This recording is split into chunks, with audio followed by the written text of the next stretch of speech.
Thanks for staying with us. You're watching Daybreak. The hashtag on X is Citizen Daybreak. The SMS code is 22422 at Citizen TV Kenya. Annet Ayub Abdikadir. On my immediate right is Ahmed Ashi, his diplomacy and foreign affairs commentator. Ahmed, good morning. Good morning, Ayub. I'm glad you invited me back. I haven't been here, I think, in a week. In a week, more, maybe 10 days. And I wanted to go to... You're only away for one Wednesday. I was? From our records. Oh, yeah. Well, I wanted to go to Uganda. I have family over there. But I saw that guy, the Omugabe of the Wanyankore, Mr. Museveni, saying that there were people in the fridge. So I said, you know, if I step foot next to that border, I think the Harvey comes from that area of near the border. He will put me in the fridge, so nilikaa tu nyumbani. Okay. Okay, Ahmed, we have much to talk about. Next to him is Dr. Kenneth Ombongi. Dr. much appreciated for your time. Pleasure to be here. He is the Associate Dean, Faculty of Arts and Social Sciences, the University of Nairobi. Yeah. And good morning to you too. Morning, morning. It's a pleasure to be here one more time. Yeah. My to long look time at friend. East Africa, the current situation, politics, and the antecedents of the same. Asante. The 49th President of the Law Society of Kenya, Counsel Nelson Havi, is with us this morning. Good morning, Counsel. Good morning. Appreciate it. Thank you. Much to run through, gentlemen, much to chew here on the broadcast, including the statements made by Musalia Mudavadi of Foreign Affairs, CS, former Botswana's president, and what Samson Cherargei said during a church service, which we begin with here on the broadcast. On Sunday and on Monday yesterday, he said he is unapologetic about his statements regarding Kenyans who were held, admittedly so, by the Ugandan President Yoweri Kaguta Museveni. And here is what the senator said on Sunday and what he said yesterday on Monday, remaining unapologetic and defiant. Wezi enda kwa nyumba ya mtu unaanza kukorogana. Mimi nataka nimuulize Mheshimiwa Samia Suluhu Hassan, Mheshimiwa Museveni, I want to ask President Museveni and President Samia Suluhu Hassan, if you get any busybodies activists who want to destabilize the sovereignty and the peace and tranquility of your country, finya hawa, warudishe nyumbani tuwamalizie. There is nothing I will apologize for, because the clarity of mind I have is very clear. When you say finya, it means to press. And you say rudisha hawa nyumbani tutawamalizia, is to take good care of them. So I don't see anything wrong, nor do I need to apologize. I've seen the hue and cry of a number of Kenyans and social media activists. Those are just busybody social media activists. I still repeat that any person, the integrity, the sovereignty of a country should and must be respected. Any busybodies activists who go to other countries to cause problems should be dealt in those countries through the legal procedures and law that are there within those jurisdictions. And I don't know where this habit of Kenyans, busybody activists from Kenya, can policy other countries like Tanzania, Uganda, among others. Counsel Havi, first to you. A member of the Law Society of Kenya, as you do, but certainly no understanding of how then the two Kenyans were not subjected to the legal process in Uganda. Your comment? Let me start with Cherargei. You know, where I come from, the king and the chief is not permitted to fart. In the likely event that he farts, there is always a gentleman by the name Omunyambi, the king's exhauster, who takes responsibility and liability for the king's fart. That is the misfortunate title that Cherargei has been given in the king's court. So he should not be dismissed. I think the king is farting. Nicholas Oyo and Bob Njagi are law-abiding citizens of the Republic of Kenya and of the East African community. There was no justification whatsoever in their unlawful detention and torture in the Republic of Uganda. It's quite unfortunate. And I remember in another forum, I said, if for whatever reason they have committed a crime, either domestically, regionally, or internationally, it is incumbent upon any government that has seized them to take them to a court of law. A judge in Uganda gave a decision saying that these people are not in the Republic of Uganda, and that expecting him to issue an order for their production in court was asking for water to be squeezed out of stone. That is the anathema. But even as we conceptualize this thing, sometimes it's not good not to be ungrateful. It's not good not to be ungrateful. We're grateful to the government of the Republic of Kenya for having heeded the call of the people of Kenya to pursue the release of these individuals. I mean, on another day, they will have been disappeared. Kungu Karuma, Esther, that lady from Eldoret who disappeared and was never found. Yeah. So we return great thanks to the Republic of Kenya for having taken all necessary steps to secure these people. And maybe, Yoweri Kaguta Museveni, thank you for releasing them. You have misbehaved, but it's a good thing you've released them. Okay, and Professor Peter Kegwanja also joins us this morning. Good morning, Prof. Good morning. The CEO of the Africa Policy Institute. Many thanks for your time. Asante, appreciated for your company. Dr. Mbongi, to you. Yes. Talks of reconciliation by President Samia's government, but generally, is the region, Jumuiya Afrika Mashariki, dousing in democratic rot? Thank you very much, Ayub. Let me just, before I answer your question more directly, yes, please, follow up from where Wakili Harvey has left. Probably more than the analogy that he has used. I don't know whether I have the capability of pronouncing the word he used. Every administration has, their own rabble-rousers. If you look at the country, actually, historically, what Senator Jirage is saying took me back to the time of Moi, and I thought of Honorable Sharif Nasir, wapende, wasipende. Moi had this guy, Kariuki Jotara, from the Rift Valley, who could say all the bad things that you can think of, and he can go scot-free because of that. And we have seen during Mzee Kenyatta's era, you have the likes of Honorable Kiika Kimani, who will say very fascinating things about the situation of the time. I think in President Ruto's administration, this phenomenon is replicating itself and has become a historical characteristic of our politics.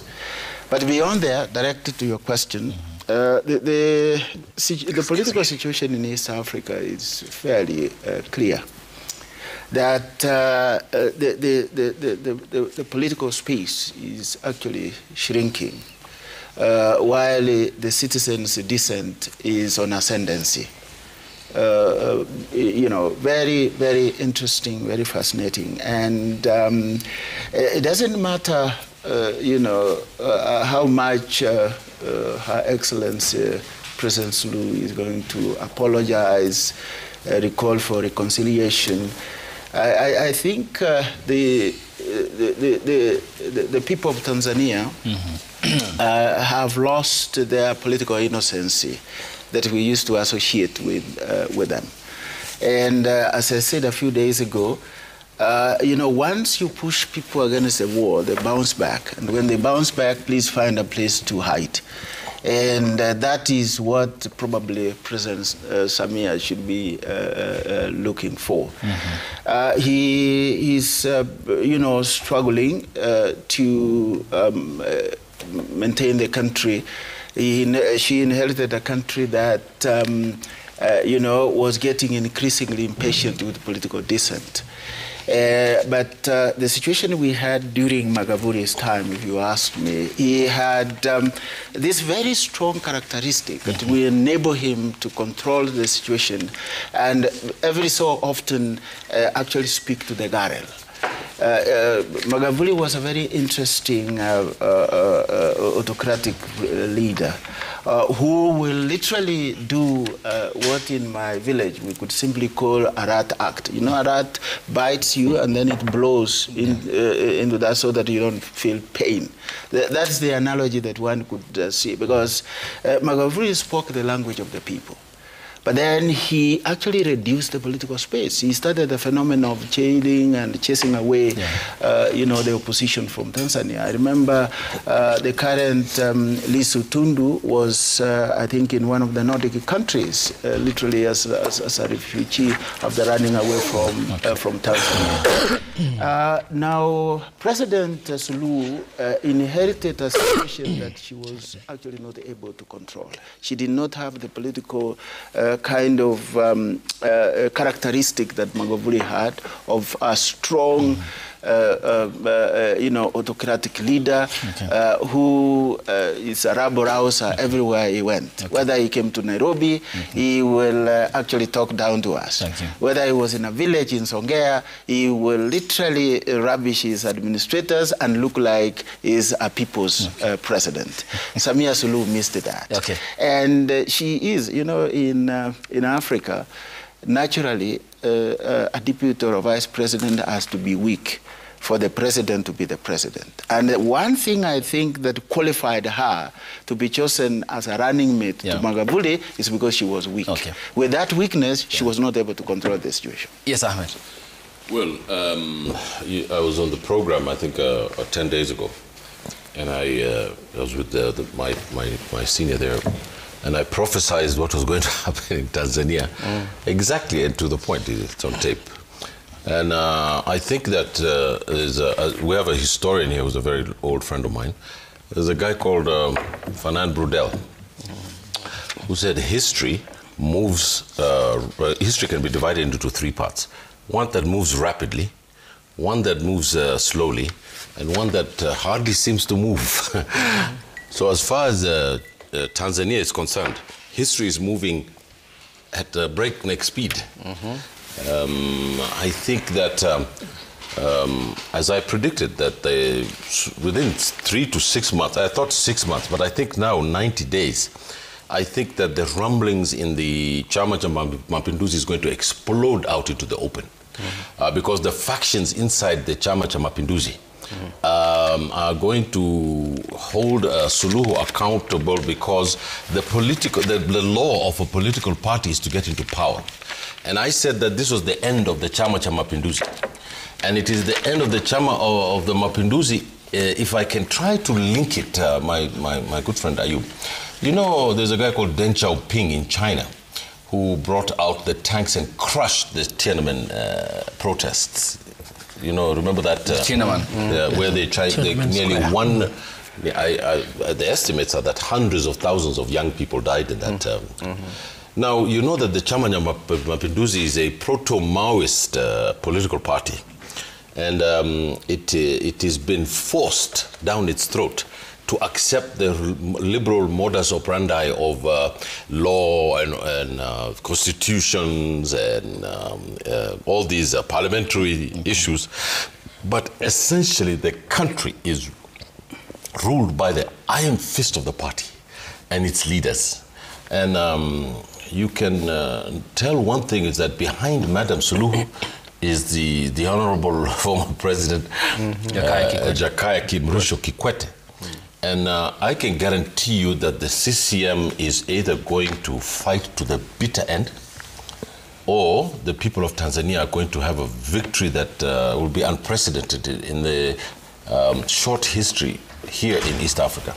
That's the first point. The second point is that I think that even our president, Mr. Ruto, who was interviewed the other day by James Bass in Al Jazeera. He said that, you know, it's not possible for people to get 97% in Kenya. In Kenya, which is a direct, you know, point to the Tanzanian government, saying that you guys dropped the ball. You should have won by 55%, 60%, something that will make it malleable to all the other people in the region. Thirdly, is that even Julius Nyerere never won by 97%. He never did. He won by over 80%, and Julius Nyerere was not only loved by Tanzania, he was loved by Africa and the world. And everybody accepted his benign dictatorship because Mr. Nyerere was a visionary. But the person responsible for everything that is happening in Tanzania is not Mr. Suluhu, it is the late Mr. Nyerere, Julius Kabarega Nyerere. He's the guy who instituted this thing. For there to be no ethnic divisions in Tanzania, you have to till the social soil of that country and produce a different person. Okay. And that takes a dictatorial, nearly fascistic person who wants to change the social relations of a society. And I think that Ms. Suluhu, who has absolutely no idea about how this Chama cha Mapinduzi has been working in this country, doesn't understand that there's the concept, the same professor, I'm just going to finish now, it's called fin de cycle, the end of a cycle. Yeah, fin de cycle. This is an end of a cycle. And not only, I think, have they not lost their innocence, I think their spirit has come out. I think the Tanzanian spirit has come out. Okay. That's what I think. Yes, Prof, and talking about the admiration for Jakaya and largely the politics of Tanzania, shortly we'll be playing the soundbite of President Ian Khama, who was also very categorical about the outcome of the elections. But first, for one of the parties that has pigeonholed the Tanzanian people, determining what the people see, hear and read, they seem to have their own moment of Tiananmen Square, is it? The Chama cha Mapinduzi. That's an interesting question, but let me salute my brother here for being bold and courageous. I know, well, that is the Kenyan version. It's very funny. In Baganda Kingdom, it was one of the main institutions. There was the Katikiro, the Prime Minister, and the Omunyamba, the office that takes the blame for the Kabaka. So funny. So no, it's really established because there are things a king cannot do. So that was apt. I love it. But now the modern part of it is called charatan. A charatan is somebody who says the worst on behalf of the king. A charatan, and the Kenyans have perfected that art from the days of Mr. Kenyatta. Yes. There are always those charlatans, people who say the nastiest things a human being can say on behalf of.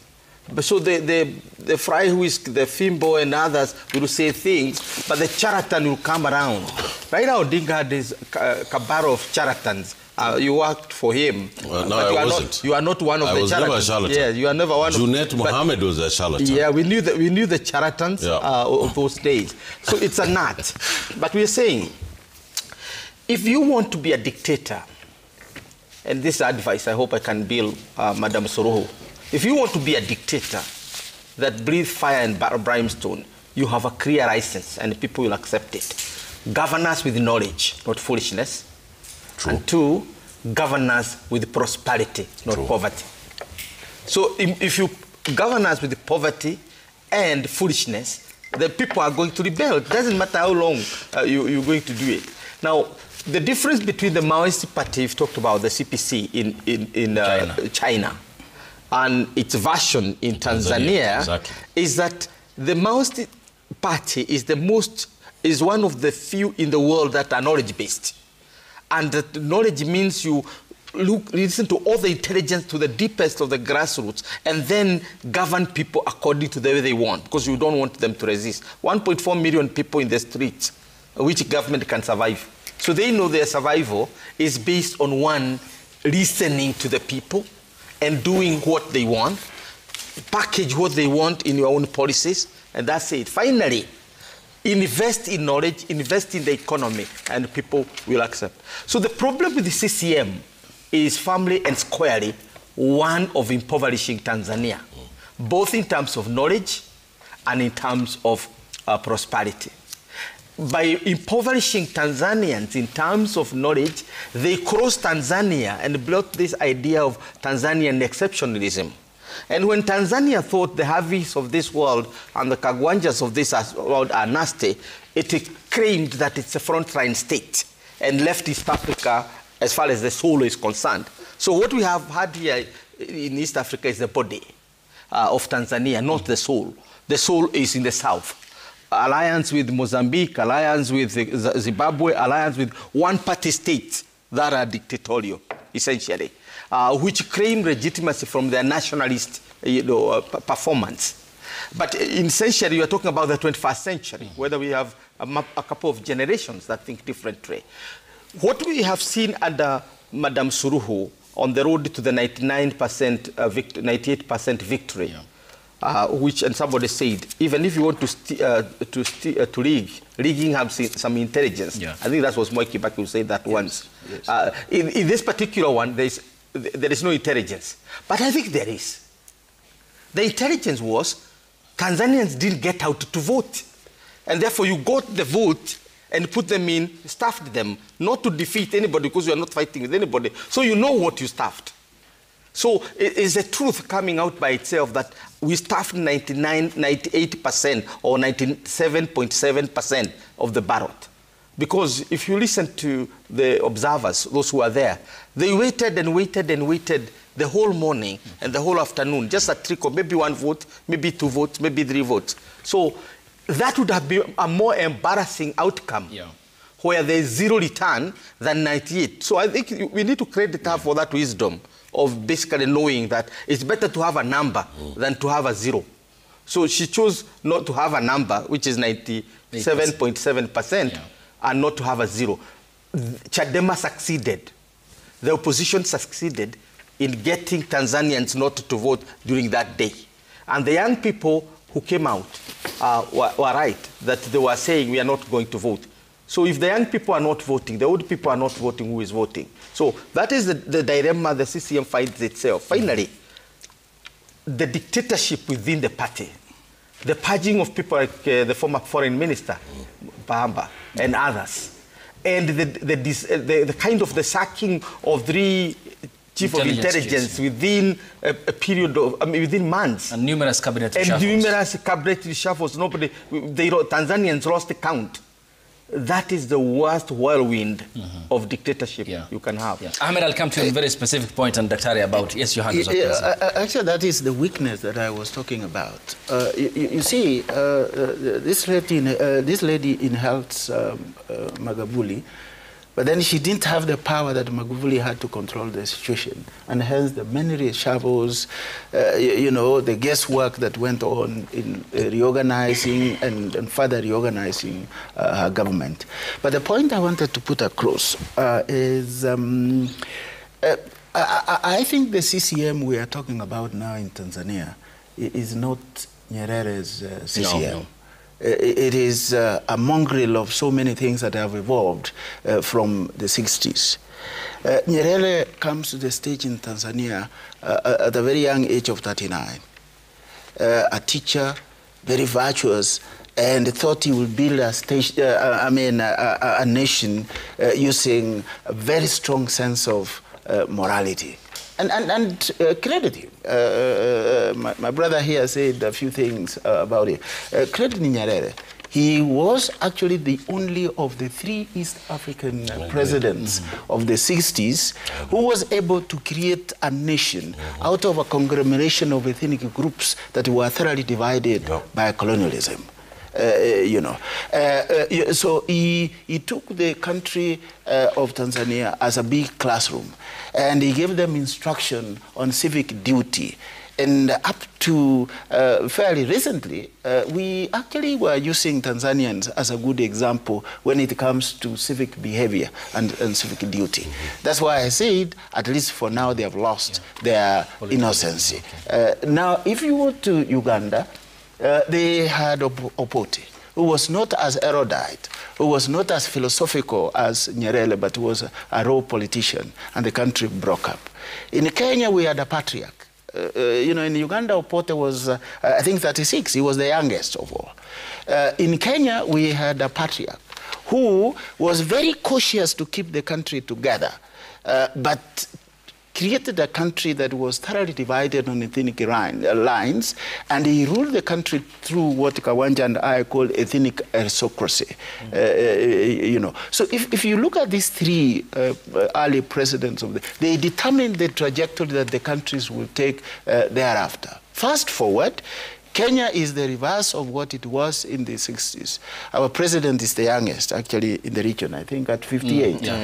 You know, we have the Kenyatta of today is Mzee Museveni in Uganda. And now we have the Suluhu in Tanzania. And, you know, Kenya is strong and agile. And, you know, we are the cradle of opposition in the region. That's why Museveni is worried, you know, Suluhu is worried. And that mirrors the energy, you know, and the passion of our president, probably. Okay. And we'll explore, Ahmed, plenty of ground to cover. Cancel after the break here on the broadcast. The hashtag on X is Citizen Daybreak. The SMS code is 22422 at Citizen TV Kenya and at Ayub Abdikadir. We are discussing the Jumuiya Afrika Mashariki and whether the signs are all over of an East African spring given the political situation within the community. Here on the broadcast. After the break, stay tuned.